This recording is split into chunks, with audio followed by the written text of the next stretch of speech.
So here on my channel, I am all about lowering the barrier to entry into YouTube. And for me, the biggest barrier for me when I first started putting content on YouTube 2.5 years ago was the editing process. It took me so long to edit, it was so stressful, so painful, that I almost didn't put a second video up on my channel. It took me over 2 months to put my second video up because I nearly gave up entirely. Now, the way I record videos and the way I edit videos has dramatically changed in that 2.5 years. I have significantly streamlined the process, and I'm going to talk you through that in today's video. So I'm going to take you through how I edit my videos on my mobile phone now, how I edit them quickly, how it's so much less stressful, and how you can do the same. So I've gone from recording everything on a camera to recording everything on my iPhone. So I'm recording this video now on my iPhone, and I'm going to be showing you how I edited a video on my iPhone. So to do that, I've recorded myself doing it. I'm using my iPad here to talk you through that footage. So firstly, what software do I use on my phone to edit my videos? So I use Inshot. That cost me around £13 per year, and it's worth every penny in my opinion. It was first recommended to me to edit short form content on my phone, and then I decided to try it out for my long form content, and it's been working brilliantly. So I use it to edit all of my content for YouTube. So record everything using my iPhone. I don't use a mic mostly, sometimes I use a mic, sometimes I don't. I try to record as much as possible for this channel without using a mic, so I can show you what is possible with minimal equipment, okay? So the bare basics equipment that you have, or that you don't need to buy many extras. So I'm using a tripod right now, an Amazon Basics tripod. I'm using a desk lamp, I've got my iPhone, and that's it, no mic. So I have a couple of active channels. I have this channel, and I also post content regularly to my health and fitness channel that's documenting my health journey. And it's one of those videos I'm going to show you how I edited.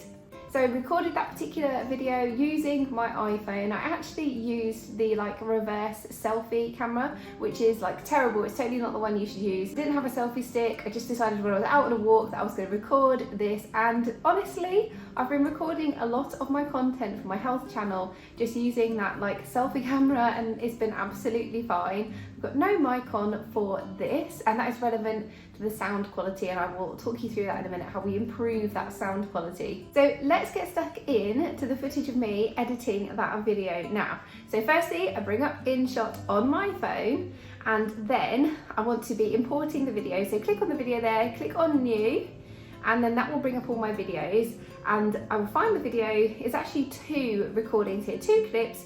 So I've imported those. Now, first thing we're going to do is make sure we have the canvas right. So what are you actually making? Here, I'm making long form content for YouTube. So I'm going to click on the little icon there, and you can see there, you've got a little icon for YouTube Shorts, and that'll make sure it's the right settings, the right, it'll be the vertical content that you need there. If you're recording, if you're making a TikTok or whatever, you just click on the little icon, it'll make sure it's the right, format for you. So once we've established that, I want to cut off the beginning of the footage where I'm just getting things set up and I'm not quite talking. So I find the start, and I can just slide the beginning to where I want it. If I get it too far in, I can slide it back. So what I do first up, the very first thing that I do is cut out all of the gaps and all of the fluff from my video, okay? So anywhere where I am not speaking, or I'm coughing, or I've messed up, because that happens a lot, less on my walking videos actually, I think, because I'm more relaxed, and also because unless it's a major fluff up, then I just leave it in. If I just miss a word or whatever, I can't get my word out, then I just leave it. And I keep it really, really minimal in terms of the editing of my walk and talk videos. And one of the reasons for that is because if I'm walking and I cut out a chunk, the background looks weird, right? Suddenly you've moved 100 yards, and it's more obvious, and it is a bit strange for people viewing. So try to leave in as much as possible. What I want to do early on, because I'm not using a mic here, and I want to increase my volume. So before I'm chopping up this video, and basically every time you cut a video and you take out something, you're effectively creating lots of little clips, and they each have their own sound file. If you want to make a sweeping change to the volume of the whole of your video, then you need to do that at the start. So after I cut the beginning of this video, I'm then going to go and change that, the volume setting. So I want to increase the volume, so it's like 200% or whatever the highest is. So because I haven't used the mic, I'm a little bit further away from the camera on my phone, I increase that volume right up, and I've done that for the whole of the video before I'm cutting it up into smaller sections. Otherwise, there is a way that you can increase everything to the same amount, but it's just a bit annoying, and you can do it much more easily if you do it at the start. Okay, so we've got the beginning of our video cut. So it starts with me talking, we've increased the volume, and now I want to cut out any areas where I've paused for a long time, or there's any particular gaps that I need to, but this is going to be really, really minimal in this particular video. But in a kind of talking head video like this one that I am recording right now, there'll be more, just like that, where I fluff up. That I didn't do that on purpose. There'll be more times when I fluff up and I want to cut that bit out, or if you can hear it, my dishwasher currently on its pump cycle in the background, and I might choose to like get rid of that and start again when it stopped being so noisy. I'm going to cut out a section here. I'm going to show you how I do that. So I find the section where I have like there's a big pause, or I want to cut out a section, and here you simply click on the split icon at the beginning of the bit that you want to cut out, and then you can do two things. You can either split at the end where you want to cut out like a whole, you know, chunk that you pull out, and you just highlight that and you hit delete, or once you put a split in, you can slide across either way so that you're getting that perfectly aligned, and then if you cut out too much, you can simply slide it back until you're happy with it. And quite often I would say I would put a split in and I will slide across to where I want rather than cutting out a whole section. I don't think it makes masses of difference here, to be honest. I didn't. And then rest. So you can hear here, I put a split in, I've slid across, and then I'm just getting it right, listening to it a couple of times, making sure I get to the point where I am happy that it's all sounding fluid and it doesn't, you know, it's not a big jolt or whatever in what I am saying. So once I've gone through the whole video clip doing that, taking out all the long pauses, I do not take out intakes of breath. Now I used to do that when I very first started editing my videos. I would take out any big intakes of breath because I saw this like big YouTuber talking about how she did it, and she would spend ages going through every video, taking out every intake of breath. And oh my goodness, that was so laborious. It took so long, and I don't think that my videos sounded better for it. I think they sounded worse and even more jolty and just not natural. I do not do that, and I do not advise that you do that. I would then take out the end of my video, so it ends as soon as I finish talking. It's quite abruptly ended there, and I will then save my video as a new video. So as an entirely new file, and there's a really good reason why I do this. I do this with any kind of software that I'm using, whether that's on a laptop, whether that's on a phone. I have experienced the same issue using different types of software, and that is the more edits you make, the more the software's like little brain just explodes, and you spend hours, days editing a video, and you go to like save it, your finished file, you're gonna save it so that you can upload it to YouTube, and the computer or the phone says no, too many edits. This is too much for my little software brain, the app can't handle it, whatever, and you lose all of that work. And I have had to start from scratch with so many videos before that it is not worth the stress. So what I do my first cut. My first cut is always just taking out the rubbish, taking out the fluff ups, taking out the gaps, and then I save it. So in Inshot, what that looks like is you're gonna go to that top right hand button with the arrow in order to save. And then I will save in 4K, so the highest resolution possible. I save it at 60 frames per second, again, the highest available option there. And if ultimately the footage you've recorded doesn't support that, isn't high enough resolution to be saved in that format, then it will just do the best it can, okay? I don't think it makes a massive difference if you save it as a movie or an MP4, but I save it as an MP4. And then when you press save, you'll come up with this wheel. It will show you how far along you are, starting at 0% until 100%, and just don't touch anything else. If at that point you swipe out of the app and you go to look at anything else, or you lock your phone, that save will stop.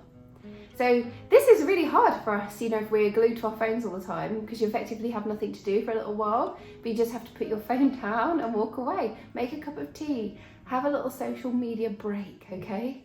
So once that footage has saved, you're then going to start the process again. Go back into Inshot, new video, okay? And then you are importing that newly saved video, so it's like an entirely fresh file. And then we're going to do our second cut, okay? So for our second cut, this is all the really fun stuff. This is where we're gonna add in our B-roll, and B-roll is additional footage that we have of ourselves. Maybe that is video, maybe that is camera. It doesn't necessarily have to be of you. It could just be other footage you have. Let's say you are doing a holiday vlog. That could be where you're inserting all the footage from your holiday, or perhaps you use some stock footage from somewhere like Pexels. I really like Pexels for free stock footage, and I will often use that where I want to demonstrate something where I do not have my own photograph or video of it. You'll also be adding like any music at this point, any kind of jump cuts, and that's where you're going to be like zoning in on something. All of the fun stuff that gets added here. Now, I used to do loads and loads of edits and try to add in as much as I possibly could to my videos, but honestly that meant it was taking far too long to edit my videos that I actually just could not get to the videos out on YouTube. Okay, so with this video I start with an audio hook. So I start by reminding people that back in 2023 I lost 35 pounds in 9 months, and now what I want to add in is a visual hook. So I have got a clip which shows that journey in like 5 seconds, and I want to add that in here. So to do that, I find the bit where I say this, like very early on. I want to capture people's attention very early when they're watching this video, and then I will go and get my clip. So to do this, with the little icon in the bottom toolbar, PIP, and that's picture in picture. It doesn't have to be just a picture, it can be a video. So you click on that, and then that will bring up your video files. You can click on a tab to change it to your photo files or all files, depending on what you want to add. I now want to add a video that I took quite a while ago now. I made this video, so it's already pre-edited for me because I use it a lot. So I scroll down, I click on that, and I add in that particular video at that point. So then, listening to that audio hook, so here, bottom right hand, you drag that out to make it bigger. And this is very intuitive. I like this. You basically use your fingers to move things around. £35 over a 9-month period of 2023, and over the 12 months that followed that, I gradually, slowly put on 17 of those pounds. So we quickly go from the highs of losing £35 to putting 17 pounds back on. But what I want to do is add that in, and another clip showing my recent kind of where I'm at now. So I've got another video file there, but with this one, so we're going back in PIP, picking on the video that I want to add. And once we've got that, again, dragging it out, moving it along. But here, this is not pre-edited, so I need to edit this clip. So the first thing I want to do is I want to get rid of any audio here. I don't want any background noises added. So get rid of the audio, clicking on that volume button, and then I drag along the cursor to cut off the beginning of the clip. So it starts with me like in front of the door, and then I take off the back end of the clip as well. Once I have that, I want to speed up the clip because at the moment it's pretty slow and I want to make my point visually as quickly as possible. So to do that, I click on the clip and then scroll along until I get the speed icon. Clicking on the speed, I can then play around with different speeds, but essentially, you know, I think I ended up with about 2.5 times the speed of the original clip here, and I watch it a few times just to make sure that it runs well with the audio, so that as people are listening to me explain my journey, explain where I'm at, they're very quickly also being brought up to speed visually with my journey, with the history, with where I am now, without me having to spend too long talking about it. So you see, what I did there is I also added some text in. So 3rd of September, so we know what we're looking at there is recent. So come out of that clip, come out of PIP, hit that text bar, and then you can change the size of that by just dragging out that bottom right hand icon. You can change the colour, You can change the font. Now, I don't want to add tons into this particular video, but I do want to add in some clips a bit later on when I'm talking about my progress. So here I'm talking about like what's happened in that past week, and what I do in my weekly videos is I take the clip from the very start of this most recent journey at the beginning of September, and then every week I take a fresh clip of me wearing the same clothes or similar clothes, moving around in front of the same door, so that we can compare visually where we've got to, so we know like how my body has changed, exercise, what I'm eating, weight loss, etc., because weight loss is a part of my journey. Okay, so what I want to be doing is adding in that clip. So basically I'm going to have the clips running at the exact same time, one either side of my head. Once I've got that 3rd of September clip in and I've shortened that down, then I'm going to be introducing the other clip, and I hold the cursor at the similar sort of part of where I've got the 3rd of September clip, and then that will add in the October clip, and again there I'm going to trim that down. Now I haven't timed myself when I'm taking these clips, so I just move around, you know, at a reasonably slow speed, and that's not going to be the exact same speed, but I want them to try to match up if at all possible. So what I do here is, you'll see I just spend some time making sure I've got the clips cut down to the point I want, and then changing the speed of them, changing the speed of both of them, dragging them out a bit so that I can get them to mirror each other, so that I am visually moving around in the clips a similar sort of speed.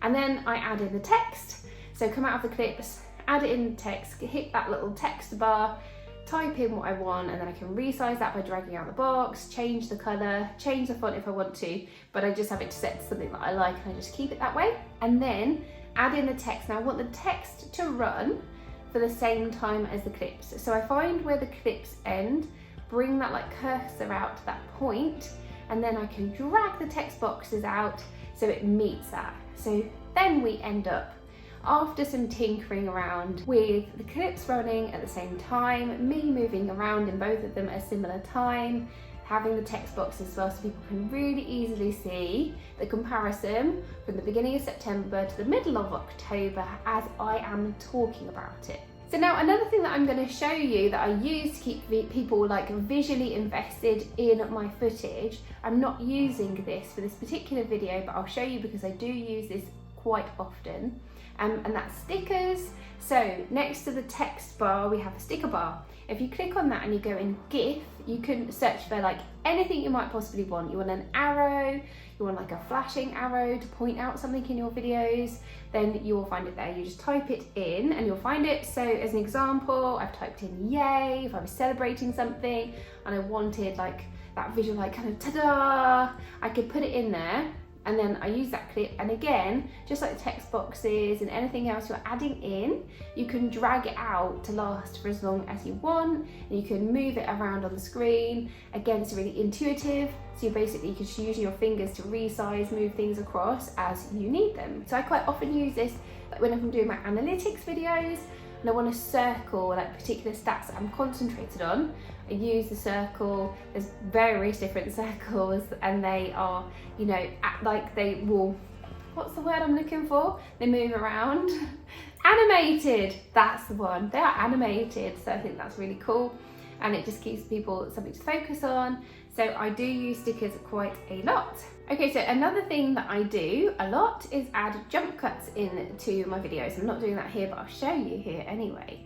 So what this is where you basically get something important someone's saying or something stand out, and then you suddenly jump into their face a bit and then you jump out again. So it's a sudden jump in and out rather than like a slow zoom. And to do this really easily, I get the part where I want to jump in, I put a split in at the beginning of that section, a split in at the end, then I click on that split section that I want to jump in on, and I go to the crop icon, and then I just use my fingers to basically zoom in, zoom out, so that to the degree that I want. And you'll see I did it just very minimally here. I probably should have done it a bit more like obvious, but just a minimal like jump in here, but you have that control as to like whether you really like zoom in or whether it's subtle or not, and that just helps keep people like visually, it's just something to keep people entertained, whether that's subconsciously or not. Okay, so another thing I do is I have music.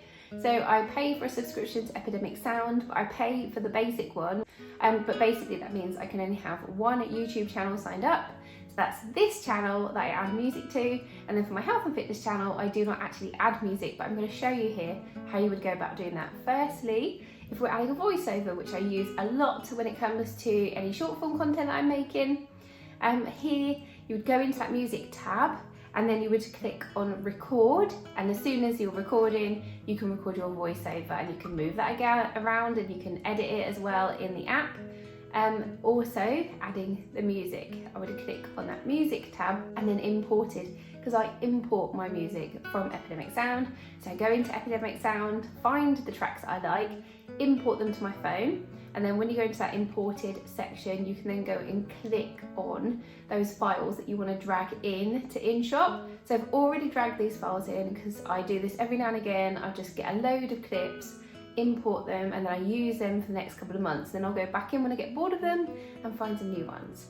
So once you've added your music, you need to change the sound settings. So clicking on them, on the volume control, I generally, if I put the volume up on my actual recording in the first place, so then I find around 3% is about right. If I haven't put the volume up, around 2%, it's quite precise, it's quite low. But I just want that like really subtle background music. Then I will take off like the end of the clips if they peter out to nothing, add in like 3 or 4 clips of music for a 10 to 15 minute video. And then when I get to the very end, the last music clip, I'll also, when I'm in the volume controls and I've decreased it to like 3% or whatever, I'll fade out for a couple of seconds. I don't think you really need to do this if you've got your music on such a low volume like I have. If say you end your videos with louder music, you definitely want to do this. You want to be fading out then maybe for longer, maybe like 5 seconds, so that if somebody's watching till the bitter end, it doesn't just like whoa, like suddenly it's loud music and then it's whoosh onto the next video. You want it to like gradually like leave them at the end of the video so that they're not in like shock. So once we have done all of that, we've added our B-roll, any jump cuts, any stickers, music, text that we want to, I then save the video for the final time. So again, hitting that save icon in the top right hand corner, and then I'll be going for 4K, 60 frames per second, and as an MP4 file. And it is that file once downloaded. And remember, once you've clicked that button and you've got that screen telling you the percentage of the download, do not touch anything. I've made this mistake before, or my husband's picked up my phone and cancelled out of the save, and it's so annoying. Because depending on how much like memory you have in your phone and your phone's capacity, it can take maybe 20 minutes to save the video.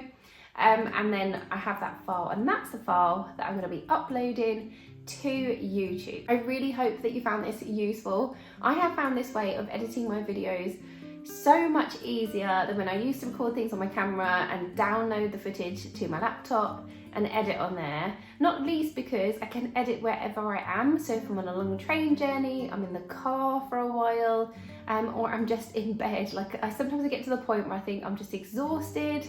I just want to lie like in my pajamas in bed, so that as soon as I finish editing, I can just crash. And I will quite often do that, or you know, just so that I know that I can just lie there while the footage is downloading once I finish editing, like I'm in the right place and I'm all snuggled up or whatever. So I found it so much easier. Maybe it's not the slickest. I am sure that more can be done with super duper editing software on a laptop. I'm also sure that more could be done using the Inshot software itself. There's loads of features that you can use if you spend some time playing around, and loads of things that you can do, like blurring out of things, which I do use sometimes, like if I'm recording and I think, oh, you know, I haven't moved something from work that's on the side, and I'll just need to like blur the edge of a screen or something. You can do all of that just using this Inshot software. And for me, it has totally transformed the way that I produce content for YouTube. There's absolutely no way I could put out 3 long form videos on this channel and also one long form video a week minimum on my health and fitness channel if I was using the old software that I did on my laptop and the old process. Whereas now I can like fully edit a video.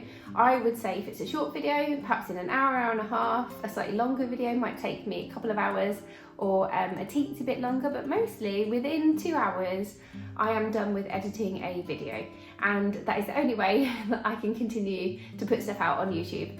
So I really hope that you found this useful, and I will see you in the next one. Bye!